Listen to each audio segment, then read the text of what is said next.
The text came 3 months before Hannah's wedding. My sister. My younger sister by 2 years, who'd always been the golden child, who'd always done everything right.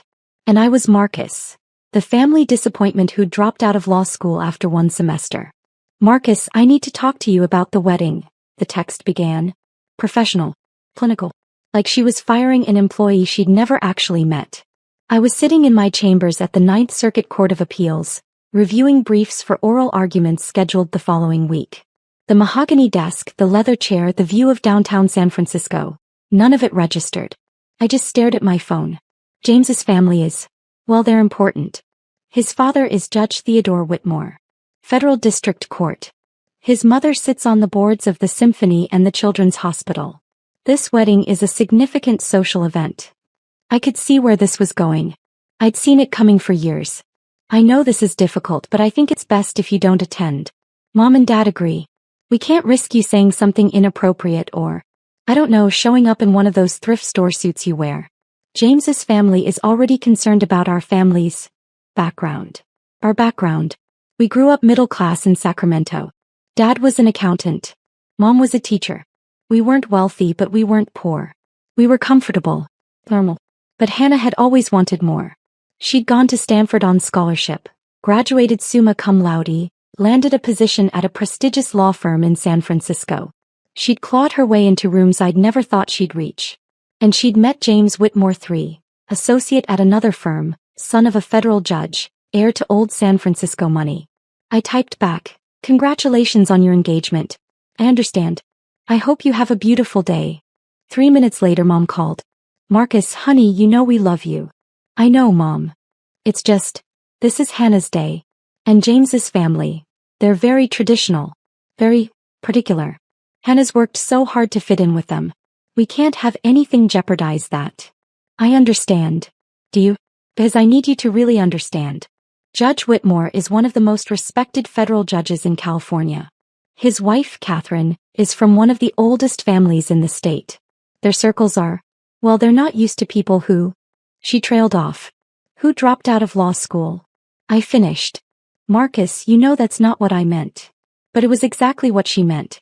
It had been 12 years since I'd left Stanford Law after 1 semester. 12 years of being the family embarrassment. The one who'd had a full ride to one of the best law schools in the country and threw it all away. They didn't know why I'd left. I'd never told them. "Hannah asked me to explain the situation," Mom continued. "She doesn't want drama at her wedding. And frankly, neither do your father and I. We've worked very hard to make a good impression on the Whitmore family. We can't have you there in some cheap suit talking about your freelance work or whatever it is you do." Freelance work. That's what I'd told them. Vague consulting. Document review. Research projects. They'd never asked for details. They'd never wanted to know. It was easier for them to believe I was scraping by, barely making ends meet in some tiny apartment in Oakland. "I won't come," I said quietly. "Tell Hannah I understand." "You're such a good brother," Mom said, relief flooding her voice. "This means so much to Hannah. And who knows? Maybe being around James's family will open some doors for your father and me. Judge Whitmore has connections everywhere." After she hung up, I sat in my chambers for a long time. Through the windows I could see the city spreading out below. The financial district, the bay, the Golden Gate Bridge in the distance. My clerk, Jennifer, knocked softly on the door. "Judge Rivera? The Hawthorne brief is ready for your review." "Thank you, Jennifer. Just leave it on the desk." She hesitated. "Are you all right, sir?" I looked up at her. Jennifer was brilliant. Harvard Law, top of her class, clerking for me before she'd move on to clerk for a Supreme Court justice next year. She reminded me of myself at her age. Hungry. Driven. Idealistic. "I'm fine. Family matter." She nodded and left quietly. She knew better than to pry. I'd been appointed to the Ninth Circuit Court of Appeals 3 years ago at 42, one of the youngest appellate judges in the country. Before that, I'd spent 10 years as a federal prosecutor, building cases against white-collar criminals, corrupt officials, organized crime figures. I'd won 98% of my cases. I'd been profiled in legal journals. The Attorney General had personally called to congratulate me on my appointment. And my family had no idea. When I dropped out of Stanford Law after 1 semester, I hadn't actually dropped out. I'd transferred to Harvard on a full scholarship. I'd graduated top of my class 3 years later, turned down offers from every major firm in New York and D.C., and joined the U.S. Attorney's Office in San Francisco. I'd spent those years building a reputation, building a career, building a life. And I'd let my family believe I was a failure. But at first it was protection. That one semester at Stanford had taught me something crucial. My family couldn't handle my success. When I'd been accepted to Stanford Law with a full scholarship, Dad had immediately started planning how I'd help him with his taxes, how I'd review his business contracts, how I'd get him connected with important clients. Mom had started introducing me as my son the lawyer before I'd even started classes. Hannah, still an undergrad at the time, had become cold and competitive, suddenly worried that I'd overshadow her achievements. So when I transferred to Harvard, I simply didn't tell them. I let them believe I'd quit, that I was working odd jobs, that I was the family disappointment. And then it became something else. It became a test. Would they love me without the success? Would they value me as a person, not as a trophy or a resource? They'd failed that test spectacularly. Over the years, I'd watched them pour everything into Hannah. Every conversation was about her accomplishments, her cases, her partnership track, her engagement to James Whitmore III. They'd helped her with down payments, car payments, referred clients to her firm. And they treated me like I was invisible. Like I was an embarrassment they had to manage. Thanksgiving dinners where they'd tell me to keep quiet about my work. Christmas parties where they'd introduce Hannah and then quickly change the subject when someone asked about me. I'd been patient. I'd been quiet. I'd been watching. And now Hannah was marrying into the Whitmore family. Judge Theodore Whitmore. Federal District Court, Northern District of California. I'd sat next to him at judicial conferences.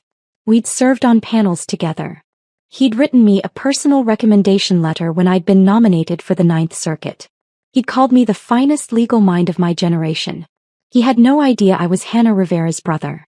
Why would he? She'd gone by Hannah Rivera Sterling professionally, using our mother's maiden name to distance herself from our family's middle-class origins. And I'd never mentioned the connection. 3 months passed. I watched from a distance as the wedding planning consumed my family. Mom called occasionally, always brief, always apologetic but firm about me not attending. Dad sent a few texts, mostly asking if I was doing okay financially, in a way that made it clear he assumed I wasn't. Hannah never called at all. The wedding was set for the Whitmore estate in Pacific Heights, one of those old San Francisco mansions that had been in the family since the gold rush. 300 guests. String quartet. 5-course dinner. Coverage in the society pages. I wasn't invited. I'd accepted that. What I hadn't accepted was the call from my colleague 2 weeks before the wedding.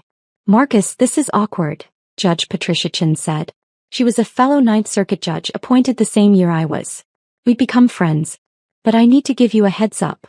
"About what?" "Theodore Whitmore's son is getting married. James Whitmore III. Big society wedding. Theodore's been talking about it at conferences. Apparently his future daughter-in-law is from a respectable middle-class family, his words, and he's pleased that his son is marrying someone with traditional values." My stomach tightened. "Patricia, what does this have to do with me?" "Theodore invited me to the wedding. Invited half the federal judiciary, actually. It's apparently the social event of the season. And Marcus." She paused. "The bride's name is Hannah Rivera Sterling. Is that your sister?" I closed my eyes. "Yes." "Does she know what you do?" "No." There was a long silence. "Marcus, this is going to come out. Every federal judge in Northern California will be at this wedding. You're one of the most respected jurists on the Ninth Circuit. People know you. Your picture was in the Chronicle last month when you wrote that opinion on environmental law. My family doesn't read the legal sections of newspapers. Your sister works at Morrison and Fisher. They're going to have partners there. Partners who've argued before you. Marcus, someone's going to recognize you." "I'm not going to the wedding, Patricia. I wasn't invited." Another pause. "You weren't invited to your own sister's wedding? It's complicated. Marcus, I've known you for 3 years. You're brilliant, fair, and one of the kindest people I've ever met. And your family doesn't know you're a federal appellate judge. They think I dropped out of law school and work freelance document review." I could almost hear her processing this. Patricia was brilliant. Stanford Law, clerk for Justice Ginsburg, 15 years as a civil rights attorney before her appointment. She'd seen a lot in her career. But this seemed to genuinely shock her. Why? She finally asked.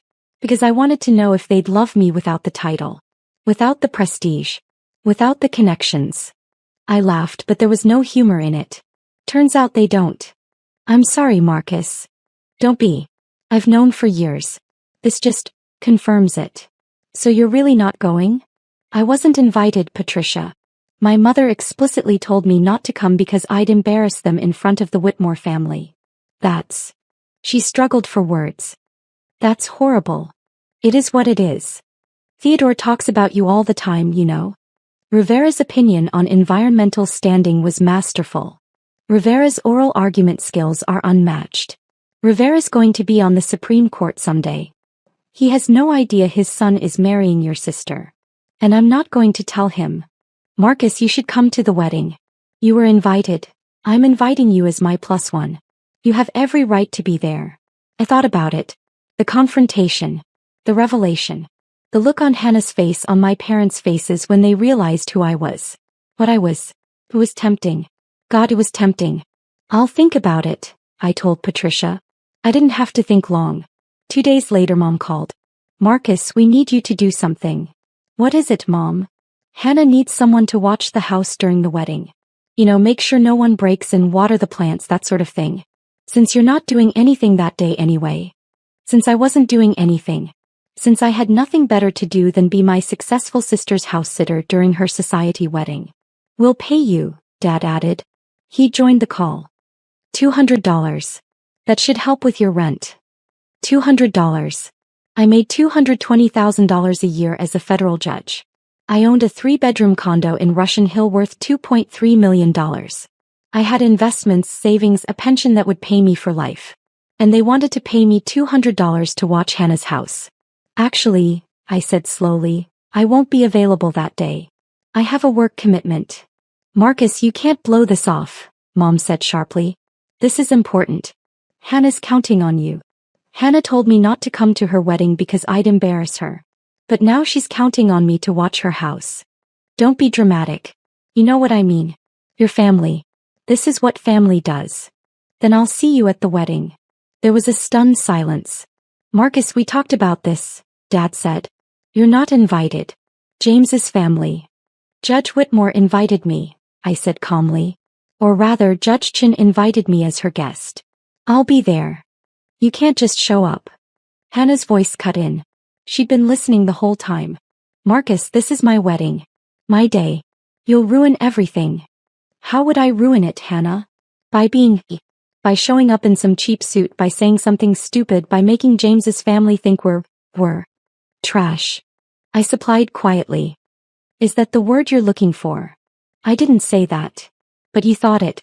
You all thought it. For 12 years you've thought it. Marcus, you dropped out of Stanford Law. Hannah said. You threw away a full scholarship.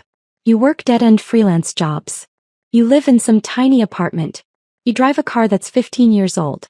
What were we supposed to think? My car was indeed 15 years old. A 2011 Toyota Camry. Reliable. Practical. I'd bought it new during my first year as an AUSA and never saw the need to replace it.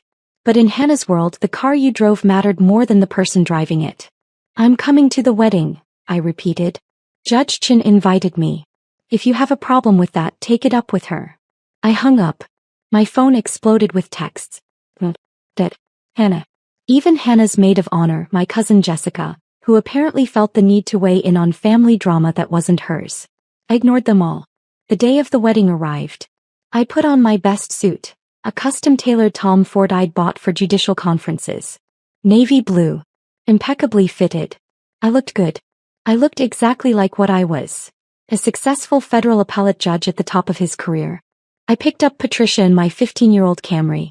She lived in No Valley, not far from my place. You ready for this? She asked as she slid into the passenger seat. Not even a little bit. You could still back out. We could grab dinner somewhere else. I shook my head. No. I've let them control the narrative for 12 years. It's time they knew the truth. The Whitmore estate was everything I'd imagined. Massive. Historic. Gardens that probably required a full-time staff. Valets taking cars. String quartet playing on the lawn. Patricia and I walked up together. I could see the other judges arriving. Judge Morrison from the district court, Judge Yamaguchi from the Ninth Circuit, even Judge Bradford who'd been on the bench for 30 years. They all knew me. They all greeted me warmly. Rivera. Didn't know you'd be here, Judge Morrison said, shaking my hand. Judge Chin was kind enough to invite me. Well, Theodore will be thrilled. He's been praising that environmental standing opinion you wrote for months. We moved through the receiving line. I could see Hannah in the distance, resplendent in white, greeting guests with James at her side. I could see my parents, dressed in formal where that probably cost them more than they'd normally spend on clothes in a year, trying desperately to look like they belonged. They hadn't seen me yet. I stayed in the crowd, letting Patricia navigate us to our assigned table. Table 4. Right up front. Because we were sitting with the federal judges. Table 16 way in the back near the kitchen was where my parents were seated. With distant relatives and friends of friends. The filler guests. If they'd only known. The ceremony was beautiful. I'll give Hannah that. She'd always had exquisite taste. The venue, the flowers, the music. Everything was perfect. James looked proud. Judge Whitmore looked proud. My parents looked nervous, sitting in their distant seats, trying not to draw attention to themselves. And then came the reception. We were seated at our table when I saw Mom's face across the room. She'd spotted me. I watched the confusion, then the shock, then the absolute horror cross her features as she realized I was not only there, but seated at one of the best tables in the house. She whispered urgently to Dad. He turned. His expression mirrored hers. Hannah hadn't seen me yet. She was too busy greeting the important guests at the front tables. The partners from her firm. The politicians. The society figures. The people who mattered. Dinner was served. 5 courses, each more elaborate than the last. The judges at my table were good company. We talked about recent cases, upcoming arguments, changes in federal procedure. Rivera, your dissent in the Martinez case was masterful, Judge Yamaguchi said. Scalia-level precision. Thank you, Judge. Though I wish it had been the majority opinion. Give it time. Your reasoning will win out. It always does. I saw Hannah's head turn. She'd heard my name. She was scanning the room trying to locate me. Our eyes met across the reception hall. I watched her face go through several emotions in rapid succession. Confusion, recognition, disbelief, horror. She said something to James. He looked confused. She pointed at me, clearly agitated. James looked over, saw me sitting with the federal judges, and his confusion deepened. Then I saw him lean over and whisper something to his father. Judge Theodore Whitmore turned in his seat. He saw me. His face lit up with genuine pleasure. He stood. He walked across the reception hall toward our table. Hannah tried to stop him. I saw her grab his arm, saw her saying something urgent. He patted her hand absently and kept walking. Marcus Rivera, he said warmly as he approached. I didn't know you'd be here. This is wonderful. The entire reception had gone quiet. 300 people watching as one of the most powerful federal judges in California crossed the room to greet someone at table 4. I stood and shook his hand. Judge Whitmore. Thank you for having me. And congratulations. James is a lucky man. He is indeed. Hannah is remarkable. Sharp mind. Great instincts. He turned to the table. Have you all met Judge Rivera? Ninth Circuit. One of the finest legal minds I've encountered in 30 years on the bench. I could see my family's faces. Mom's mouth was open. Dad looked like he might be sick. Hannah had turned completely white. Actually, I said carefully, I should mention, Hannah is my sister. Theodore Whitmore stopped mid-sentence. He looked at me. Looked at Hannah. Looked back at me. Your sister? Hannah Rivera is your sister. Sir. Hannah Rivera Sterling, professionally. But yes. My younger sister. But. He was genuinely confused. She never mentioned. She talked about her family, but. He trailed off. Of course she'd never mention me. I was the embarrassment. The dropout. The failure she had to hide from her prestigious in-laws. It's complicated, I said quietly. Theodore's expression shifted. He was a smart man. A federal judge who'd spent 30 years reading between lines, spotting what wasn't said. He looked at Hannah, then at my parents in their distant table, then back at me. I see, he said slowly. And I could tell he did see. He saw exactly what had happened. Excuse me, I said. I should probably go speak with my family. I walked across the reception hall. Every eye was on me. 300 people watching the family drama unfold. I reached my parents' table. They were frozen, staring at me like I was a ghost. Mom. Dad. Marcus. Mom's voice was barely a whisper. What? How? You said you were a federal judge. Ninth Circuit Court of Appeals. I was appointed 3 years ago. But you dropped out of law school. I transferred to Harvard. Graduated top of my class. Spent 10 years as a federal prosecutor. Then I was appointed to the appellate court. Dad's face was red. Angry? Embarrassed? I couldn't tell. And you never told us? I did tell you. That first semester at Stanford I told you I was transferring. You weren't listening. You were too busy being disappointed in me for quitting. So I stopped trying to explain. That was 12 years ago. Yes. 12 years of being treated like I was worthless. 12 years of being the family embarrassment. 12 years of watching you pour everything into Hannah while treating me like I didn't exist. We thought you needed tough love. Mom said. We thought you'd thrown your life away. So you punished me for it. For 12 years. And you never once asked if there might be more to the story. You never once considered that maybe, just maybe, you didn't have all the facts. Hannah appeared at my shoulder. Her face was blotchy, her eyes wet. Marcus, please. Don't do this here. Don't ruin my wedding. I turned to look at her. My brilliant, ambitious, ruthless little sister. Ruin your wedding? Hannah, I was invited here by Judge Chin. I've been sitting with federal judges having perfectly pleasant conversations about case law and legal procedure. I'm not the one making a scene. You should have told me. You should have told us. Why? So you could use my connections? So you could brag about having a federal judge in the family? So you could leverage my position the same way you're leveraging James's family. She flinched like I'd slapped her. I wanted to know if you'd love me without the title, I said quietly. If you'd value me as a person, as your brother, without the prestige or the connections or the money. And you couldn't. You didn't. You've treated me like garbage for 12 years because you thought I was beneath you. We didn't, Mom started. You told me not to come to my sister's wedding because I'd embarrass you. You offered me $200 to watch Hannah's house like I was the hired help. You've spent 12 years making sure I knew exactly how little I mattered to you. If we'd known, Dad began. If you'd known I was successful, you would have treated me differently. I understand that. But don't you see? That's exactly the problem. Your love, your respect, your attention, it's all conditional. It's all based on what I can do for you, what status I can bring to the family, what doors I can open. Theodore Whitmore had followed me. He stood a few feet away watching. His face was grave. James, he called to his son. Come here, please. James hurried over, confused and worried. Son, did you know Hannah's brother was Judge Marcus Rivera? Ninth Circuit Court of Appeals. James shook his head. She said her brother dropped out of law school. That he did freelance work. She seemed embarrassed to talk about him. Theodore nodded slowly. I see. He turned to Hannah. You were embarrassed by your brother? By one of the most respected federal appellate judges in the country? By a man I've personally called one of the finest legal minds of his generation. Hannah couldn't speak. She just stood there, tears running down her face. Judge Whitmore, I said quietly, this is between me and my family. I apologize for disrupting your son's wedding. Marcus, may I call you Marcus? Judge Rivera seems too formal for family occasions. I nodded.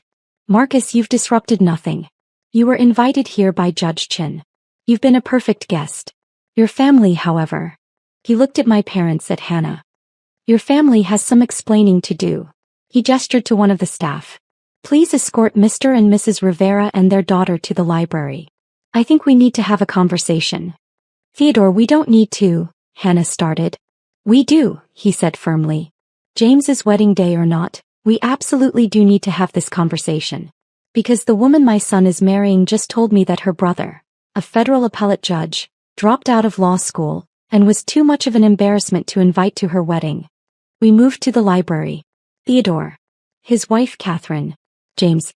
Hannah. My parents. Me. Patricia had followed at a discreet distance, positioned to intervene if needed. Theodore closed the doors. Someone explain this to me. Because right now, it looks like Hannah deliberately misrepresented her family situation to my son. And that's a problem. I didn't lie. Hannah protested. I thought Marcus had dropped out. I thought he was. You thought wrong, I said. Because you never asked. None of you ever asked what actually happened. You let us believe, Mom started. I told you I was transferring. You chose not to believe me. You chose to see what you wanted to see. The disappointing son who'd thrown his life away.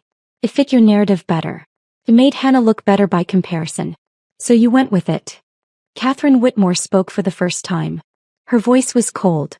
Are you telling me that you've been treating your son, a federal appellate judge, like a failure for over a decade? Mom couldn't meet her eyes. And you, Catherine turned to Hannah, you were so embarrassed by your brother that you told my son he'd dropped out of law school? That he wasn't suitable to attend your wedding? Mrs. Whitmore, Hannah's voice broke. I didn't know. I really didn't know. Did you ask? Catherine's question was sharp. Did you ever, in 12 years, ask your brother what he was actually doing? Silence. I didn't think so. Catherine looked at her husband. Theodore, I think we need to reassess some things. Theodore nodded. He looked tired. Disappointed. James, I think you and Hannah need to have a serious conversation about honesty and family values. James looked shell-shocked. Dad, Not now, son. But soon. These are not the values we raised you with. And they're not the values I expect in my daughter-in-law. He turned to me. Marcus, I owe you an apology. I've sat next to you at conferences. I've praised your work. I've considered you a friend and colleague. And I had no idea you were being treated this way by your own family. You didn't need to know, Judge Whitmore. This isn't your problem. It became my problem when my son married into this family. And it's my problem now because I have a great deal of respect for you, and I'm genuinely angry on your behalf. He looked at my parents. You should be ashamed of yourselves. Dad found his voice. We made a mistake. We see that now. But Marcus, you have to understand. I understand perfectly. You're upset because you just found out I could have opened doors for you. You're upset because you just realized how useful I could have been. You're not upset because you hurt me. You're upset because you missed out on 12 years of connections. The truth of it hung in the air like smoke. Marcus, Mom said desperately, we love you. We've always loved you. No, you haven't. You've loved the idea of me. You loved me when you thought I was going to be a successful lawyer you could brag about. And then when that didn't happen, or when you thought it didn't happen, you discarded me. You loved Hannah because she was everything you wanted in a child. Successful. Connected. Upwardly mobile. I was just the reminder of failure. That's not fair, Hannah started. Fair? You told me not to come to your wedding, Hannah. You told me I'd embarrass you. You offered to pay me $200 to watch your house because you thought I was poor and desperate. And now you're upset because it turns out I'm more successful than you are. She flinched. It's not a competition. It's always been a competition. You made it one. Every family dinner, every holiday, every conversation, you made sure everyone knew how well you were doing and how poorly I was doing. You made sure everyone knew you were the success and I was the failure. Theodore cleared his throat. I think this is a conversation you all need to have privately. But I want to be very clear. James, your wedding day aside, this situation is troubling. Hannah, if you want to be part of this family, you need to address how you've treated your brother. I didn't know. Hannah said again, tears streaming down her face. You chose not to know, Catherine said coldly. There's a difference. We left the library. The reception was continuing, but the mood had shifted. Everyone knew something had happened. The judges at my table looked at me with sympathy. The other guests were whispering. Hannah tried to salvage the evening, but it was impossible. The damage was done. James looked at her differently now. Theodore and Catherine kept their distance. And my parents sat at their back table, stunned and silent. I found Patricia. I think it's time to go. You sure? We haven't had cake yet. I'm sure. As we walked out, Theodore caught up with us. Marcus, wait. I turned. I meant what I said in there. I have tremendous respect for you.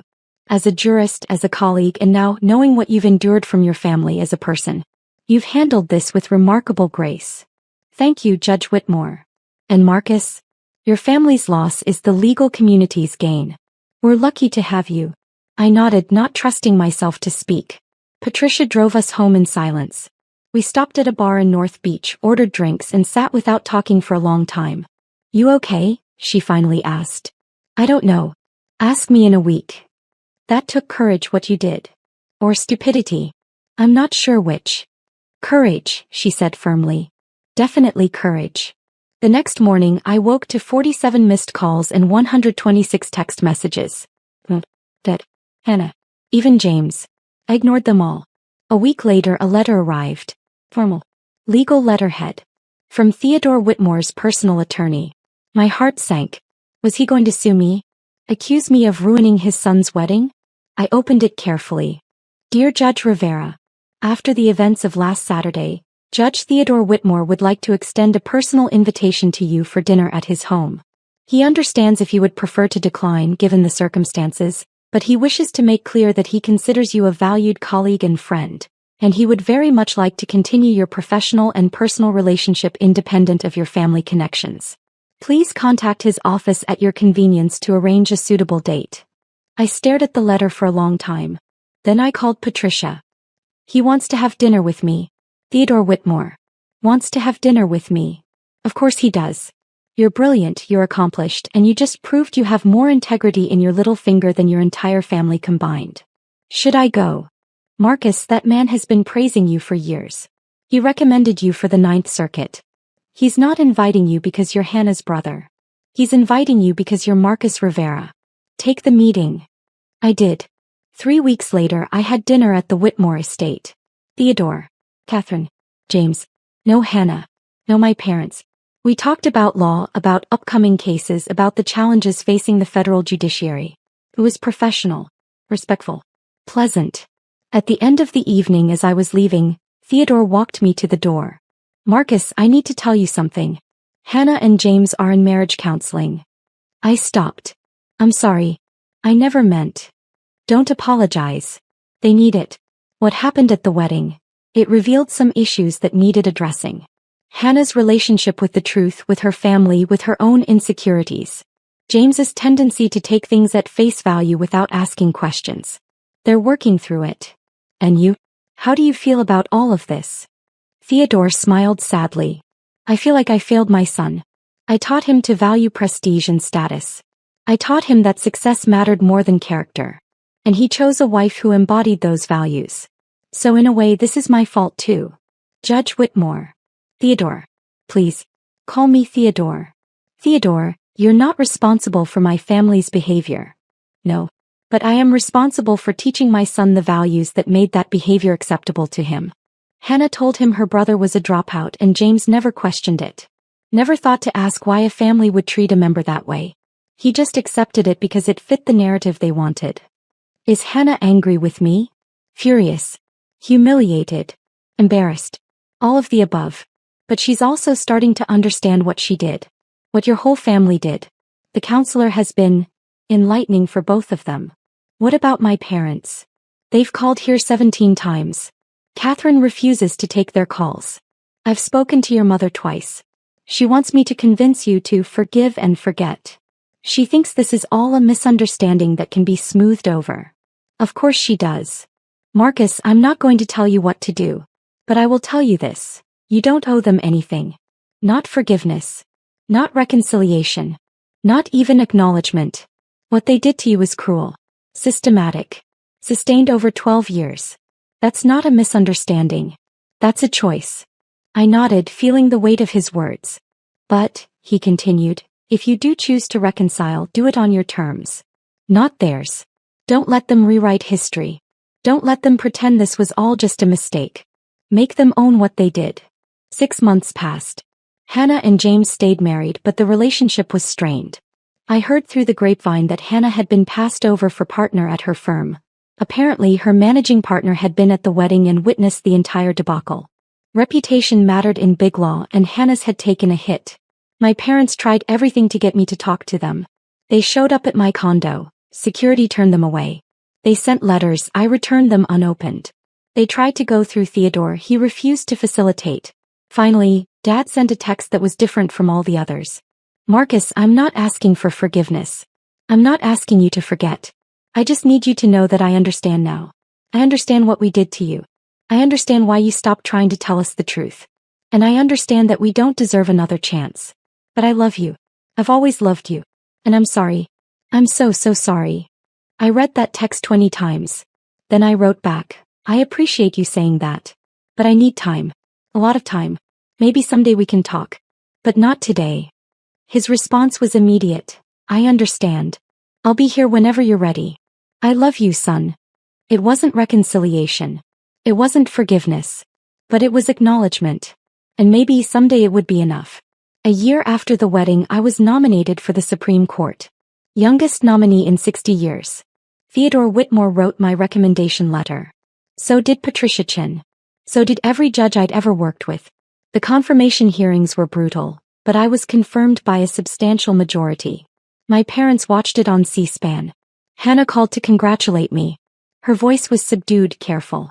Marcus, I know I don't deserve to say this, but I'm proud of you. Thank you. I've been in therapy, working through a lot of things, about myself, about our family, about what I did to you. That's good, Hannah. I don't expect you to forgive me. I just wanted you to know that I understand now. I understand what I did. And I'm sorry. I'm so sorry. I know you are. Can I ask you something? Why didn't you ever fight back? Why didn't you just tell us the truth? Force us to see. I thought about that for a long time. Because I wanted you to choose to see me. Not because I made you. Not because I proved something to you. I wanted you to look at me, Marcus, your brother, your son, and decide I was worth knowing. Worth respecting. Worth loving. Even if I had dropped out of law school. Even if I was working freelance document review. I wanted you to value me as a person, not as a credential. He was crying now. We failed that test, didn't we? Yes. You did. I'm sorry. I know. We hung up. I didn't know if we'd ever have a real relationship again. But at least now she understood what had been broken. What had been lost. I sat in my new Supreme Court office. Larger than my Ninth Circuit chambers, with a better view, more history, more weight. I thought about that terrified 22-year-old who'd left Stanford Law after one semester because his family's expectations were suffocating him. That kid had made the right choice. He'd chosen truth over appearances. He'd chosen integrity over approval. He'd chosen himself. And now, 30 years later, sitting in the highest court in the land, I knew one thing with absolute certainty. I'd rather be unloved for who I really am than loved for who they wanted me to be. That was the real victory. Not the nomination. Not the career. Not the vindication. The real victory was knowing finally that I was enough. Exactly as I was. And I always had been.